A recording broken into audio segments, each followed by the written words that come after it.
জননেতা নাসিরউদ্দিন পাটোয়ারি।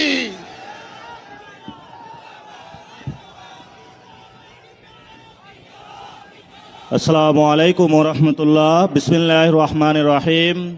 নাহমাদুহু ওয়া নুসাল্লি আলা রাসূলিহিল কারীম। সম্মানিত 11 দলীয় ঐক্যের নেতৃবৃন্দ, উপস্থিত আছেন সম্মানিত সাংবাদিক ভাইরা, উপস্থিত আছেন সম্মানিত প্রশাসনের ব্যক্তিবর্গ, উপস্থিত আছেন বাংলাদেশের অতন্দ্র প্রহরী ভাইরা, যাদের হাতে আগামীর বাংলাদেশ নিরাপদ, যাদের হাতে আগামীর মা বোনদের নিরাপত্তা নিশ্চিত, যাদের হাতে বাংলাদেশের মানুষের অধিকার নিশ্চিত। প্রিয় বাংলাদেশ, আপনারা জানেন যে নির্বাচনটি হয়েছিল, সেই নির্বাচনের মাধ্যমে গত 17 বছর আমরা অপেক্ষা করেছিলাম বাংলাদেশে গণতন্ত্র প্রতিষ্ঠা হবে, কিন্তু 12ই ফেব্রুয়ারি বাংলাদেশে যেটা প্রতিষ্ঠিত হয়েছে সেটা গণতন্ত্রের বদলে বাংলাদেশে জিয়াতন্ত্র প্রতিষ্ঠা করা হয়েছে।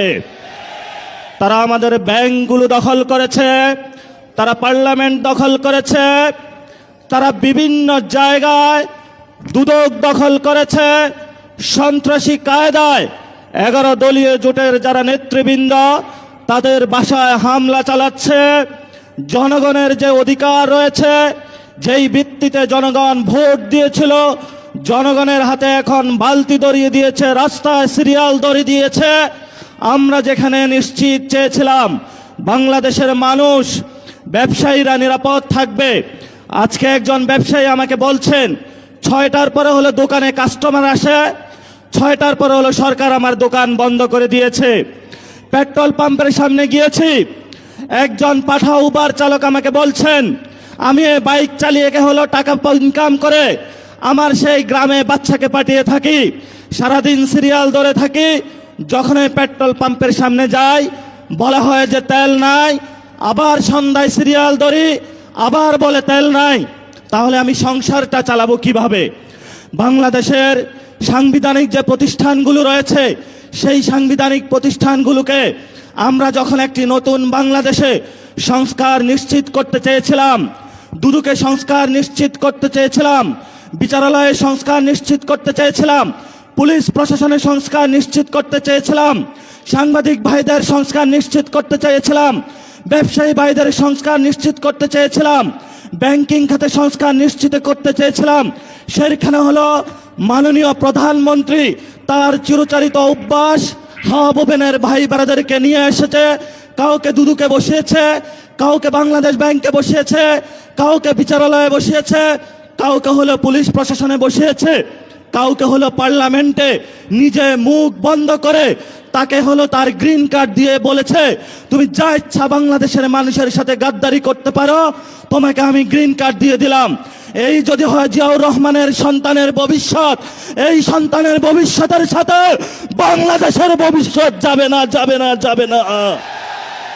বাংলাদেশের ভবিষ্যৎ যাবে ওসমান হাদির পথে, বাংলাদেশের শান্তির পথ যাবে আমাদের 71-এর শহীদদের পথে, বাংলাদেশের ভবিষ্যৎ যাবে 24-এর গণ অভ্যুত্থানের শহীদদের পথে। যদি এই পথে বাধা হয়ে দাঁড়ায়, আমরা তাদেরকে প্রতিরোধ করতে প্রস্তুত আছে ইনশাআল্লাহ। আমরা সেই দিন শাহবাগে দাঁড়িয়েছিলাম, সরকারকে আলটিমেট দিয়েছিলাম আমরা কালকে কাউরান বাজার যাচ্ছি, এর পরের দিন ফার্মগেট যাচ্ছি, এর পরের দিন গণভবন যাচ্ছি। সরকার কর্ণপাত করে নাই। আজকে আমরা পল্টন মোড়ে দাঁড়িয়েছি। আপনাদের জানাশোনা থাকার কথা, ইলেকশনের পরে আমাদের 11 দলীয় জোটের প্রথম প্রোগ্রাম বাইতুল মোকাররমে হয়েছিল। আজকে আমরা আরেকটু এগিয়ে সেখানে প্রোগ্রাম করেছি। ইনশাআল্লাহ আমাদের এই মিছিল যদি সরকার সঠিক পথে না আসে, জনগণের গণভোটের রায় বাস্তবায়ন না করে, সংস্কার প্রক্রিয়া বাস্তবায়ন না করে, জনগণের অধিকার নিশ্চিত না করে, দ্রব্যমূল্যের দাম না কমায়, জ্বালানি সংকটের নিরসন না করে, এবং বিচারালয় থেকে শুরু করে সকল যে জায়গায় সরকার গুন্ডা সন্ত্রাসী হাওয়া বোবেনের লোক বসিয়েছে, গণতান্ত্রিক প্রক্রিয়ায় সরকারের সেই প্রতিষ্ঠানগুলোকে জনকাছের কাছে যদি ন্যস্ত না করা হয়, আমাদের এই মিছিল পরবর্তীতে কাকরাইল যাবে। এক এক করে সরকার যে পরিকল্পনা করছে বাংকার বানানোর জন্য, আমরা সেই বাংকারে গিয়ে উপস্থিত হয়ে বলবো বাংলাদেশ স্বাধীন। সেই স্বাধীনতার আওয়াজ দিয়ে আমাদের এই মিছিল চলবে, আজাদির সংগ্রাম চলবে। আপনারা দেখেছেন পার্লামেন্টে আমরা যেমন ডিসিপ্লিন, রাজপথ ডিসিপ্লিন। সরকারের প্রশাসনের ভাইদেরকে বলবো আমরা এখানে ডিসিপ্লিন কায়দায় আছি, ভবিষ্যতেও থাকবো। অতীতে যেই ধরনের জনহয়রানিমূলক প্রোগ্রামগুলোতে কোনো কর্মসূচি আপনারা বাস্তবায়ন করেছেন, সেইভাবে যদি কোনো কিছু করা হয় আপনাদের সাথেও আমাদের প্রতিহত হবে ইনশাআল্লাহ। আপনারা আমাদের ভাই যারা মিডিয়া পাড়ায় আছেন, আমরা জানি আপনাদের যারা মালিকবৃন্দ রয়েছেন অনেক জায়গায় গিয়ে তারা তাদের আত্মসমর্পণ করেছেন, কিন্তু যারা সাংবাদিক ভাইরা যারা আপনারা আজকে এখানে ক্যামেরা ধরে আছেন, যারা রিপোর্টিং করছেন, যারা স্টাফ রিপোর্টার আছেন, যারা বিভিন্ন নিউজে এক্সিকিউটিভ পদে আছেন, আপনারা কিন্তু কারো কাছে মাথা বিক্রি করেন না, এটা আমরা জানি। আপনারা শহীদদের পথে আছেন, আপনারা আহতদের পথে আছেন, আপনাদেরও লড়াই জারি থাকবে। সচিবালয়ে যারা আছেন আপনারা রাজপথে যেই মানুষগুলো যুদ্ধে অবতীর্ণ হয়েছে এবার তাদের সাথে থাকবেন। সাথে সাথে যেই ব্যবসায়ীরা গুলশান অফিসে সিরিয়াল দিয়েছিলেন এখন আমাদের কাছে এসে কান্না করছেন, কান্না তখনই আমরা শুনবো যেদিন আপনারা গুলশান অফিসে লাইন বন্ধ করে জনগণের কাছে আসবেন, তবেই আমরা আপনাদের ওই দিন কথা শুনবো। তারেক রহমানের কাছে আপনারা বর্গা দিয়েছেন, সকল প্রোডাক্ট কিন্তু তারেক রহমান কিনতে পারবে না। যদি কনজুমার বলেন, কনজুমার কিন্তু আমরা। যদি ভবিষ্যৎ আপনাদের নিরাপত্তা নিশ্চিত করতে হয়, নিরাপত্তা নিশ্চিত কিন্তু আমরাই করব।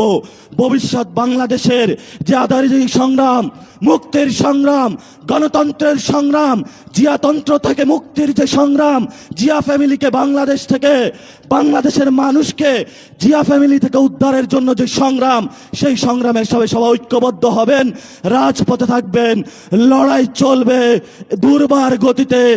আসছে ফাগুনে, বসন্ততে, আগামীর দিনগুলোতে দ্বিগুণ, তিনগুণ, চতুর্গুণ হয়ে ইনশাআল্লাহ আমরা মাঠে ফিরব।